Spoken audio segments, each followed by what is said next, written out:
Hello, നമ്മളിന്ന് വന്നിരിക്കുന്നത് ഒരു കുക്കിംഗ് വീഡിയോ ആയിട്ടാണ് കേട്ടോ. സ്റ്റിച്ചിങ് വീഡിയോ ഒക്കെയാണ് നമ്മൾ സാധാരണ ചെയ്യാറ്. അപ്പോൾ ഇന്നൊരു വെറൈറ്റി ആവാമെന്ന് വിചാരിച്ചു.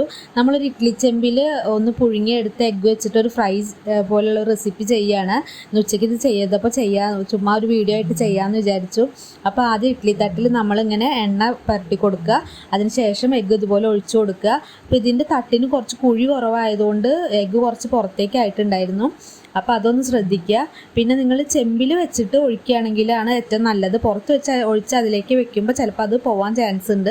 വെള്ളം തിളച്ചിട്ട് തട്ട് വെച്ചിട്ട് അത് ഒഴിച്ചിട്ട് നമ്മളിത് നന്നായിട്ട് അടച്ച് വെക്കുക.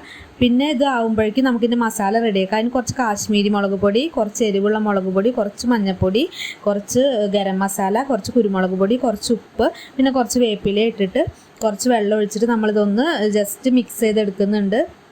അത്യാവശ്യം നമ്മൾ മീനൊക്കെ കായം പുരട്ടുന്ന പോലെ നമ്മൾ ചെയ്യാൻ വേണ്ടി ഇതാക്കുക.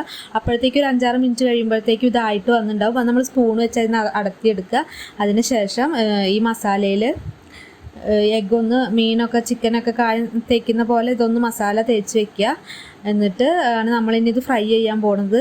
അങ്ങനെ എല്ലാ സാധനങ്ങളും ഇതുപോലെ നമ്മൾ നന്നായിട്ട് അതുമൊന്ന് മസാല തേച്ച് വെക്കുക. അതിന് ശേഷം ഒരു ഫ്രൈ പാൻ വെച്ചിട്ട് അതിൽ കുറച്ച് വെളിച്ചെണ്ണ ഒഴിച്ചു കൊടുക്കുക. വെളിച്ചെണ്ണ നന്നായി ചൂടായതിന് ശേഷം വേണം ഇത് വെച്ച് കൊടുക്കാൻ. ഓവറായിട്ട് നന്നായി കത്തിച്ച് ഇതിങ്ങനെ പുക വരാൻ പാടില്ല.